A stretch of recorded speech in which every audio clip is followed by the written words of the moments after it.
Thing they have up there. Whole family.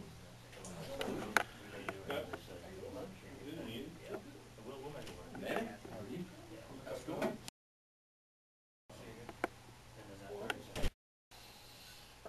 Ready? Hey, first of all, guys, we're glad you're here. And we're excited about our year. I know right now there's a lot of questions about the Mule Riders out there. Obviously, we lost some guys off our football team that were very instrumental in our success the last 2 years here. You start with a quarterback situation. Kyle Sikora, basically rewrote the record books here at Southern Arkansas. Mark Johnson, a young man that became the all-time leading rusher and scorer here in school history. Those are two big pieces to the puzzle we got to replace. You look at us on defense with Tate Mustin and Mark Spate that were first-team all-conference linebackers. As people look at us, man, how are they going to replace those guys? Good question. I think we have. We're very confident what we're replacing with. We really are. This guy sitting here to the right of me, I think he's been waiting his turn. It's his time.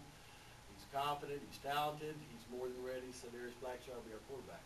And we have the utmost confidence in his ability and what he's going to be able to do to our football team. We're obviously going to be able to do a few things different with him that we couldn't do with Tyler. Hopefully he'll throw for as many yards, and hopefully our percentage will go up, as we've talked about quite a bit. Running back right now, DeAndre Jenkins, a young man that's been in our program for a while, big back, fast, really came on the scene a little bit for us last year. Very productive for us when we called on him. Had a great spring for us. He's ready. He's ready, and it isn't like he's the Lone Ranger either. Brought in a young man by the name of Dwight Smith. Was a very highly touted running back coming out of East Texas, Carthage High School, and they won the state championship. When Si was there, signed with TCU. He's in our program now, looking good. Have high expectations for him. DeAndre Williams, young man out of Jefferson, Texas, 100-meter sprint champion in Texas, redshirted last year. He's out there ready to go. We've got a lot of guys at running back that are more than capable of being able to pick up the slack. May not have that one guy that goes for all the yards, but we may have a stable that can carry that load and get the same kind of yards we were getting last year. So we're going to be much more experienced in the offensive line. When you look at our offensive line, we had two young men that were freshmen last year that ended up starting for us 4 years ago. That's almost unheard of in the offensive line. First time I've ever had it in my coaching career. And obviously they're back with Dylan Beaver and Chris Paul out of Liberty Ilo. Nick Nichols, a young man that's really turned into a very talented tackle for us. Young man out of Rayville, Louisiana, and John Miller. Deep Wayne, Arkansas, second-team all-conference guy last year. Should be, I think he's as good as there is in our league. Big, smart, everything you want in offensive line. And so, there's a lot of experience coming back there. A very solid group with others that I could name. We are going to miss the services of Jonathan Greenwich. Hurt his knee, had knee surgery after spring practice last year, so he's not going to be back with us this fall. But DeMarte Clayton, has started for us at times here, and another young man we brought into the program last year, Kobe Geeson, that is looking really good, a big kid out of Danbury, Texas. So offensive line right now, we're feeling obviously like all the other teams out there. You got to avoid injuries, but right now we feel very good where we're at there. Wide receiver core, Zacharias Ware is coming back, Hobney's back. Two guys that played for us last year. Obviously, we lost two of our more go-to type receivers last year. We feel like we brought some guys in that are going to make a difference there. Tanner Hudson, 6'5", young man out of Tennessee that was at the University of Memphis last year, is with us now. Another young man, Aaron Johnson, played at the University of Houston last year. You may know him from Longview. He was quarterback there a few years ago. Very talented guy. Jonathan Weisheidt, young man that we redshirted last year. So there's a stable. I tell you, our freshman crew out there on the field today, we got 9 freshman receivers in here. By far, hands down, not even close. Best group most talented group I've ever seen on this field of receivers. So somebody in that group's got to step up and help us. And that's us on the offensive side of football right now. Defensively, man right here, for most any other team in our league, would have been a starter. He was just enough of a team guy to share time, which a lot of guys wouldn't like to be put in that situation, but he did. And I think Luke is as good a linebacker as there is in GAC. Talented. He knows how to read things and reads them quickly. Obviously in the back end, Mario's guy's been out here, what now, going in the 4th year. I mean, been a starter for 3. He's been very solid for us. James Thurston's back there, Vince Stewart's back there, Quan Warren, who I think's not a better corner in our league, back in our back end. So a lot of positives. You look at our defensive line, Nolan, been a very steady starter for us.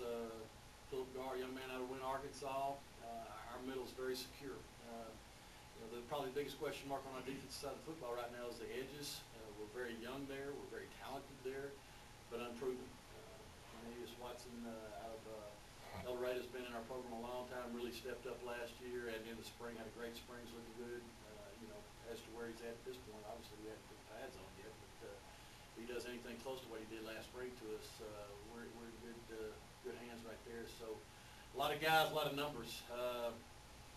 That's what's so exciting about our football team. We got 120 guys that dressed out here today. We'll have a few more come into the program when school starts that are coming out late for me. But we've brought in 60 of those. That 120 are brand new to our program. And good or bad, I think it's good for us because we got a lot of good veterans coming back and a lot of youth and talent. The talent that we've ever brought in here at one time. So we're excited about our football season and prospects of what we can do here.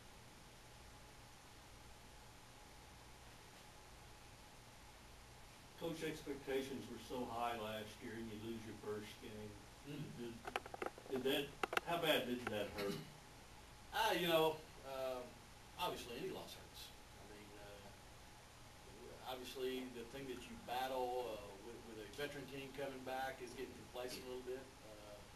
Got into a situation where you come into fall camp, the rule in NCAA, you got 21 days to bring them in before the first game, and in football, if you don't come in ready, and guys get dinged up in practice, pull a muscle here or there, they're out, and they're missing practices. We go to Southeast last year with 5 starters set at home. Didn't make the trip, and that's hard. And then, it was a battle. They sprung a running back on us that we'd never seen, freshman, made first team conference, he's a player, and we got to have a better plan for him. That was disappointing, obviously. We bounced back, played a really tough game out here against Harding on national TV. Could have went either way easily. The loss at Tech still bothers me to this day. It was a tough day for me. Had a lot of things going on last year this time, and so that's when we let get away from us. What it felt like. The Henderson game, that snowballed on us. They're a good team. But we felt like we had a good year. It was the first time in 10 years we'd had back-to-back winning seasons here. Hasn't been 3 winning seasons in a row here since 97, 98, 99, and we have full expectations to do that and better this year. Si, you were a quarterback on a high school state championship team. Now here you are a senior in college, and you haven't been a regular starter in college yet. Have you been frustrated, or are you ready for your opportunity? I wouldn't say I've been frustrated, but I've just been playing my role, doing what I have to do to have our teammates prepared for whoever we play next week. This is my last go for college, so I'm just going to make it the best I can. Coach Surratt, do you communicate with him much? Oh yeah, we talk often. I was actually working out with him the last 2 weeks before we came in July. Same with once you're a player for a coach, it's always your coach. That's how I look at it. So, we have a good relationship. What did you learn under Sakura? I learned how to. He wasn't very much like a vocal leader, but by example, he was pretty good at leading by example, and I watched him in that area. But as far as playing ability, I feel like it could have went either way. Like, he was a starter, he's been here, but we were we're good 1 and 2 with quarterback, and we just competed on each other. We thrived off each other, and I just made sure that I pushed him in practice to make sure he was on point in the game. Bill, when Si came out of high school, there was so much talk in Texas of what he was going to be a really good college quarterback, and it probably hasn't worked out like he would have hoped. But now here he is a senior, and he's going to be the leader of this team. At least you hope so. What are your thoughts about it? Oh, he will be the leader of our team, and he's more than capable, I can assure you that. Yeah, we were in very good hands. I mean, really speaks highly of Cenarius and what he had done the last 2 years here. Obviously we know we tried to recruit him right out of junior college, and he chose to go to Sam Houston first, and things might have been totally different if he had came here right off the bat. And he went and had that little experience and decided to come here after some things went down there, and he walked into a situation that there was an established quarterback. So that's tough for anybody. Quarterback's a hard position. I mean, most teams only one place. It's not like linebacker, DB, or D-line where you play, too deep at every one of those positions every game. Quarterback, normally you're going with your main number 1 guy unless the game gets out of hand or he gets hurt. So he accepted the roles, and a lot of guys wouldn't do that. And that tells me a lot about the young man right there. For him to be able to do that and wait his turn. Not a lot of guys will do that this day and time. They quit. Bill, often talk about the deep snapper and they never getting credit, but Jacob Humphrey's done a great job for your program. What has he meant to SAU, and what do you see from him in his career as a deep snapper? I mean, that's something as coaches that you sometimes take for granted until you don't have one. And he puts you in a situation where you can put your head on the pillow at night and not worry about that whatsoever. I mean, he has done a great job here, and been very fortunate.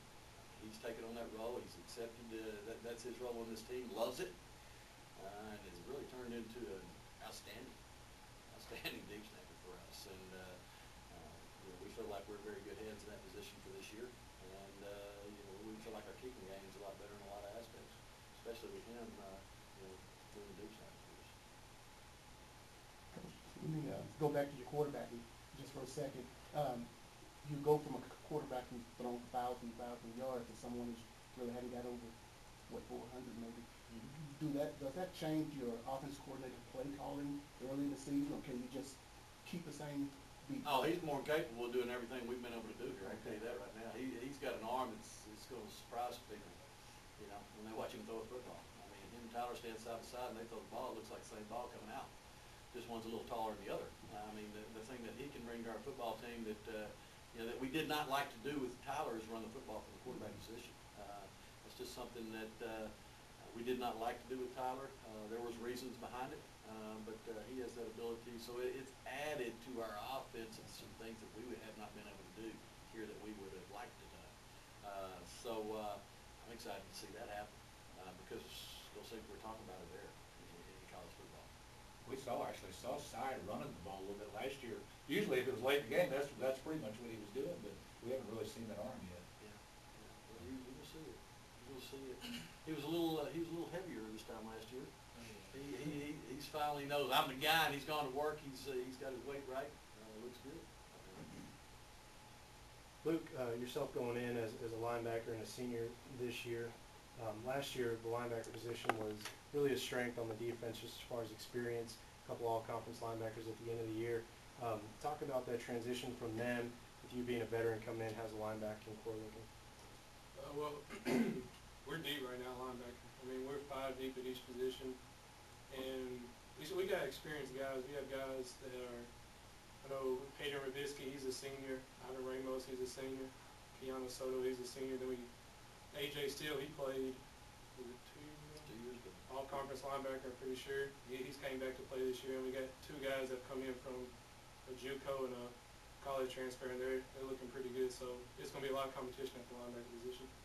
What do you think is going to be the most important thing in order to keep the linebacking position as a strength of the defense? Oh, well, first you got to win your job, win your alignment and all that. And you just got to get the run. Stop the run, force them to throw the ball, let the guys behind us take care of it. We'll help them out as much as we can in that part. But Yeah, because we're running through this first, so that's what we take pride in, is stopping the run. If you run the ball on us, we're not gonna be happy. So that's what we like to do, stop the run. And DeMario, from that defensive back standpoint, we talked about how the linebacking core was kind of that group that you look at on paper and say that might be, the most depth, a lot of talent, a lot of guys returning. That's kind of the defensive backfield this year. Even some talented newcomers coming in. So kind of talk to us a little bit about how the defensive backs are looking. Defensive backs, we're looking real good this year. Everybody's energy's high, coming out to practice excited about competing and trying to win over the job and becoming the starter. And the young guys we got in, they're listening, they're learning, they're taking coaching well from other players, and they're out here to get better and to learn also. We got some guys that only been here for probably a year, and I feel like I've been playing with them for 4 years because our chemistry with defensive back is very tight. We got a real good chemistry. Coach, can somebody beat Henderson this year? Sure. Somebody do. Expect them to. I mean, let's be real. I mean, we ain't gonna line up and we don't think we're gonna win on Saturday. I mean, we're not gonna take the field on a Saturday this year and I feel like we can beat someone. I'll tell you that right now. I mean, they're a well-coached football team. They got a great quarterback up there. They got a talented receiver up there. But they've had 2 great years, probably the 2 best years in the history of Henderson State University. That's without a doubt. I mean, but they're a beatable team. There's no doubt about it. Seems like when they get out of conference, they get beat pretty quick. Yeah. I'd probably put a finger on that. Playoffs is a whole different animal. You've never been there and been in it. It's a different deal. Don't know what their approach is, after the season. Sometimes people take a different approach to playoff games than they did regular season, and it'll affect them. So they're probably learned from that, I'm sure. So Darius, who are some quarterbacks you look up to on the pro level that you have model your game at? Well, coming out of high school, I wasn't a scrambler at all. Coach Surratt was kind of like how Coach Kemp was towards Tyler. He didn't want me out of the pocket much. He wanted me to do everything from inside the pocket and deliver. So, but I'm a big fan of Cam Newton, Johnny Manziel. I mean, I know they're a little more mobile, but I just like their style, their excitement towards the game, and just how they play their position. We heard a lot about the experience of the offensive line. Does that give you confidence, or does that worry you a little bit? Not really. It gives us confidence in our offensive line producing on Saturdays like they're supposed to. And Nolan, being on the defensive front, one of the teams in the conference, obviously Harding, they showcase the run probably more than anybody in this conference and probably the region with the triple option. Talk about that, knowing that that's a game on the schedule every year to where you have to prepare for it, and kind of how it maybe differentiates from playing a team that kind of spreads it out more with the passing game. Well, Harding's a whole different animal. I mean, they're cutting you constantly on the defensive line, so our main objective against them is to get in the gaps and stay low. So, I mean, it's a whole different animal once you play them. Coach, every game in the on your schedule is a conference game. How does that affect your preparation? It's different. I've never experienced anything like that. Obviously you'd like to be like the big boys and get you about 3 or 4 cupcakes and go out there and just like a good scrimmage and get you a W and feel good about yourself, but we don't get that luxury, and that's how it goes when you play in a level of football that they have a playoff system. So, you're going to be limited on the number of dates. I think we're fortunate. We're in a very good league, very good football league for us. The schools in Oklahoma are very comparative in size and all the little things that go along with putting a college program together at this level. It's good football, a lot of talent in our league. Right now, the Arkansas schools, not that I want to broadcast this over Oklahoma, but right now we got a little bit of an edge on them. East Central's a very scary football team. They're a good-looking football team. A team that can bust out at any time. good things with Southwest right now. And new coaching staff at Southeast. So, I've been out there and competed against what used to be the old OIC for many years, and they were always tough, and they still are. But at the same time, the old AIC, which is this half of the league, has been a very good league too. And that right now, as you look at our league the last couple of years, since this league has started, with Henderson, Harding, us, and Washita, that's kind of been the strength from the Arkansas side. And I know Tate's up there talking very positively right now about themselves, and I know they got some good coaches on their staff, and got a lot of things, positive things in their program. But it makes it difficult. There's no doubt. It makes it difficult. Do you look for the GAC to split to a couple of different divisions in the next few years? I hope not. I really don't, even though, nobody likes to have to play a conference game from day one all the way through. But, the difficulty at our level, if you split and then you start playing crossover games and someone gets left out playing one of the weaker teams and you're having to play one of the tougher teams, that's always a bad thing. Just like you look at it in the SEC, how that goes down in the bigger conferences that have to split and play like that. So I'd just soon keep it where we're playing everybody. We get to where we can have 11-game schedule, and that's it. So we're going to have 12 teams, I hope, and that's all we get in our league.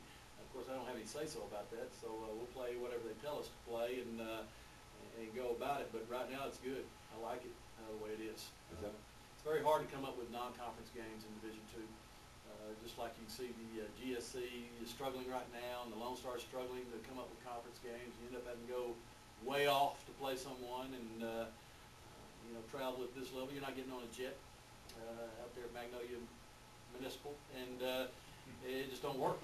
And so you got to get on a bus, and we're fortunate right now. The longest ride we got in our conference is up Northwest. That's a 9-hour bus trip, and that's tough. But the rest of them are pretty nice, really, compared to what it used to be to go south. As far as you know, is that the plan right now, to be when Oklahoma Baptist is up there eligible to make an 11-game conference schedule, and that pretty much be it? And I don't. I mean, you'd have to ask Coach Browning and Dr. Rankin those questions. I don't get in on those meetings. They just, that's how it goes. I mean, all we're worried about is bringing talented young men in here that can do school work and play football and do right, and try to put together the best program we can possibly put together here at Southern Arkansas. And right now we're on stable ground. There's no ifs, ands, or buts about that. Doesn't mean, I'm not sitting here saying we're winning championship right now. I think we can. I think we got the talent to. There's some things we got to get ironed out between our ears, and if we do that, they better strap it on when we come to play, because it's we got that much talent on our football team right now. Can you talk about the kicking game? Kicking game, I mean, Dylan Nowak, I mean, he did a nice job punting for us last year, did some of our kicking duties. He's very capable of doing it all. Tanner Hudson has the ability to punt for us, and that would bring in a whole nother dimension, a guy that was a quarterback playing wide receiver for us that can run. It's very elusive. That would bring a whole different dimension into our punt game. So that's all to be hashed out as we go through fall camp. Trick play. Very much so. Very much. What is your single largest obstacle, do you think, keeping you from a GAC championship? Obviously when we got here we had a long hill to climb, and it's just getting enough talent where you have enough depth. We all battle that. When you're restricted to a certain number of scholarships, Division II's 36, and if your school has that 36, you're fortunate, and to try to balance that, it's a balancing act. Everybody out there is wanting a full scholarship. We don't have full scholarships for them, and can we get them to come play here and be happy with where they're at? College football, playing college football at this level is hard. A lot harder than it is at the D1 level. You get your full scholarship, you get a Pell Grant, you get that in your pocket, and you live in big and high and mighty. I mean, it's not that here. These guys are coming out of pocket. A lot of them to be a part of this football team and come to school here, and that's different. It's difficult. So it's a real balancing act. Winning championships in college football, it comes down to getting that one group that has the talent level that can bring it all together. Get the right mixture, and when you get that, you make special things happen. That's what's happening to Henderson right now. I mean, you take that quarterback out of their equation, it's a whole different scenario. It really is. Let's be some really nice things going on with that option. You know, that's difficult.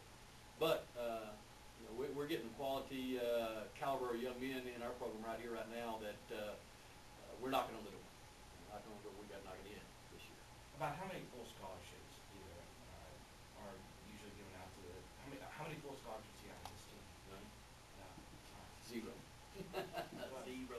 So do you think the scholarship limit should rise in that? Oh, we'd love for it to, wouldn't we, Coach? We'd definitely love for it to. I mean, you know, obviously Division II has a restriction on 36. Split them any way you want to split them. Now, how you can manage that is, you know, does this guy get an academic with some money? I can cover his school up. Or does this guy get a Pell Grant and I give him some money and cover it up? If he doesn't get either one of those, then it ain't happening. I don't care how good you are. Mark Johnson, he didn't get Pell, he didn't get academic. I never covered him up here. He was paying to go to school here. So, you know, all-time leading rusher. So that's hard to do. That's hard to make that happen. So when you look at the Division I scholarships, at the, like let's say the SEC level, you're mentioning the high and mighty lifestyles. Do you believe that they should be paid while your players are here working their tails off, paying their own way of being on the team? They're getting paid.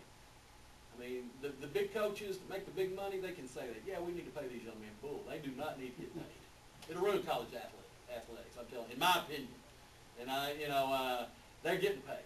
It costs most universities anywhere $20,000 to $30,000 a year to go to school there. That's getting paid. A lot of them, if they get any federal assistance because of their family's income, they're getting a Pell Grant. Pell Grant here in Southern Arkansas is $5,730. Here you go.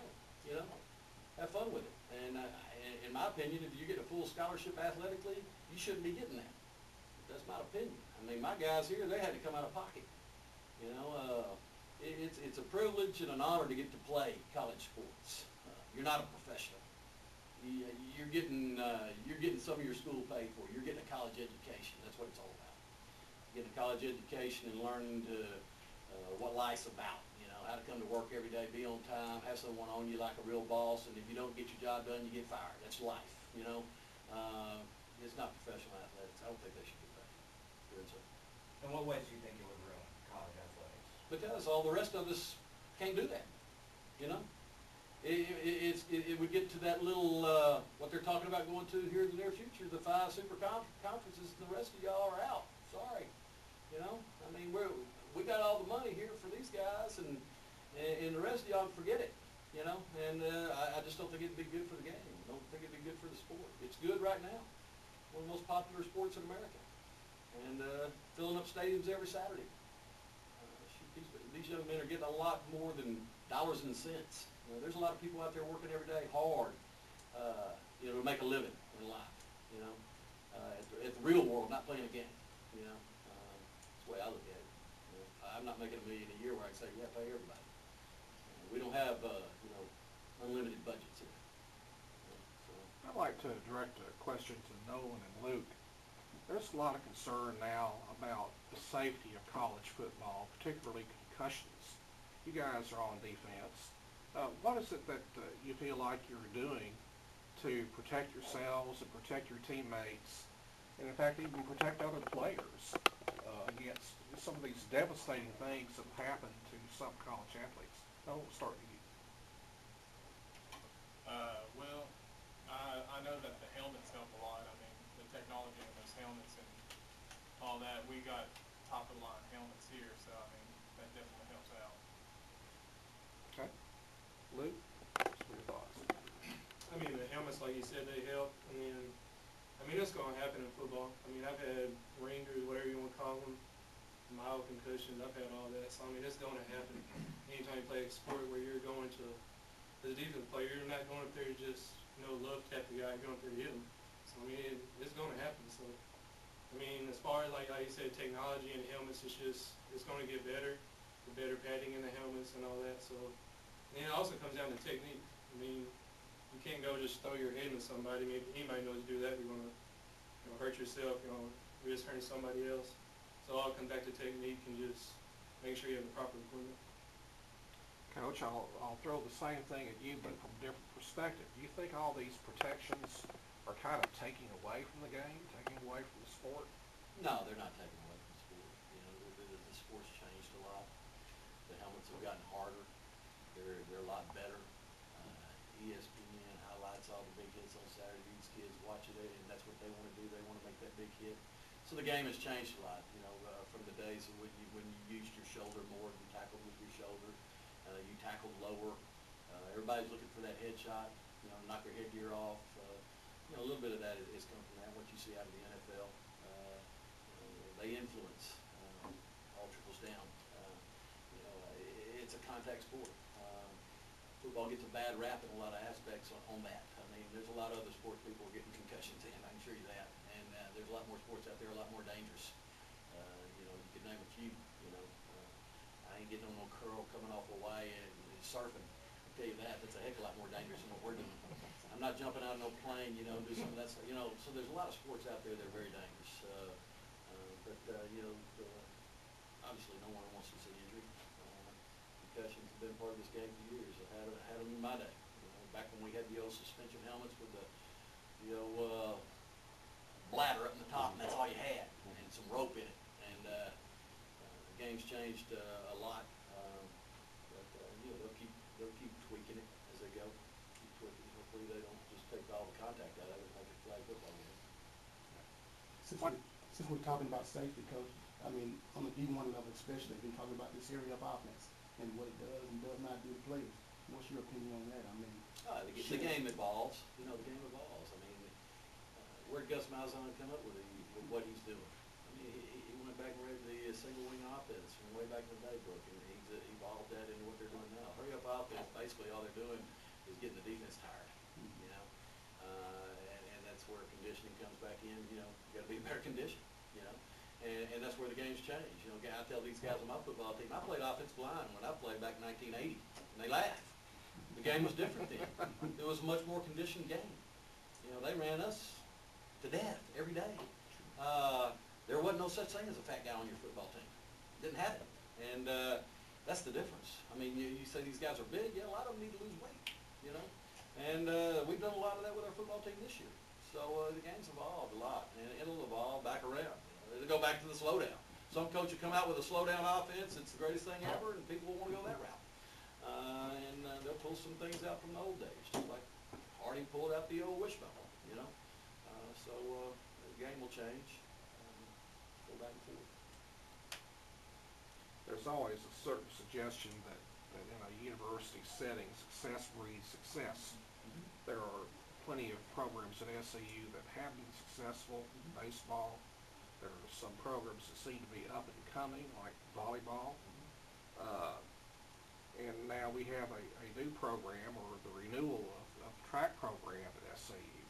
What do you think track, what kind of impact do you expect the track program to have on the football team? Oh, it's going to be huge. How so? Because there's a lot of guys out there I try to recruit that are dual athletes. I mean, I've got a receiver here right now that is the state champion in 200 meters on our football team right now. I've got one enrolled in school here that's want to play football. It's already signed a track scholarship here. Now he's going to have to be on football scholarship if he ever plays football here, but he's 400-meter champion out of Louisiana. I like kids to do both. You know, it was sad the day they went to the Gulf South, and Gulf South didn't have track, so they cut it out.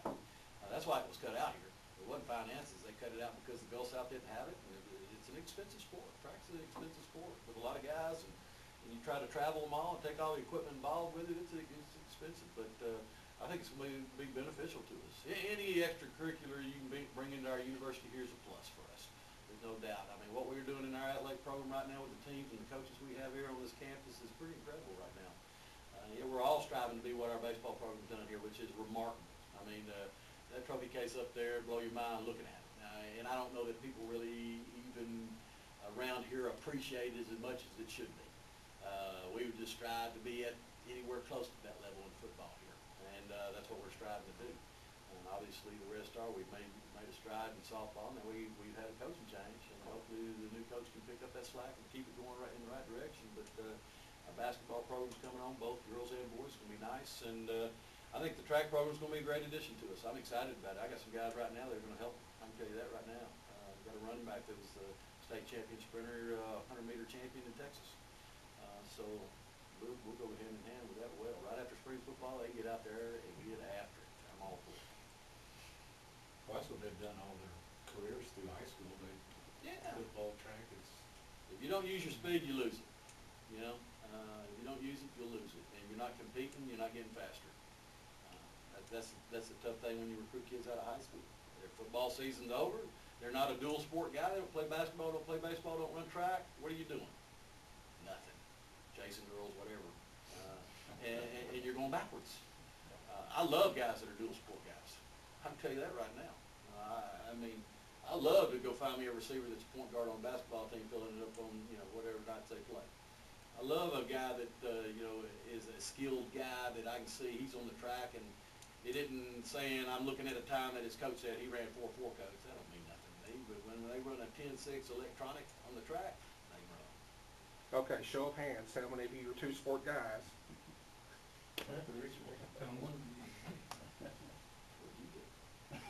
Oh, that's right. I knew that. That's right. how many were three? Which ones? Football, basketball, and baseball.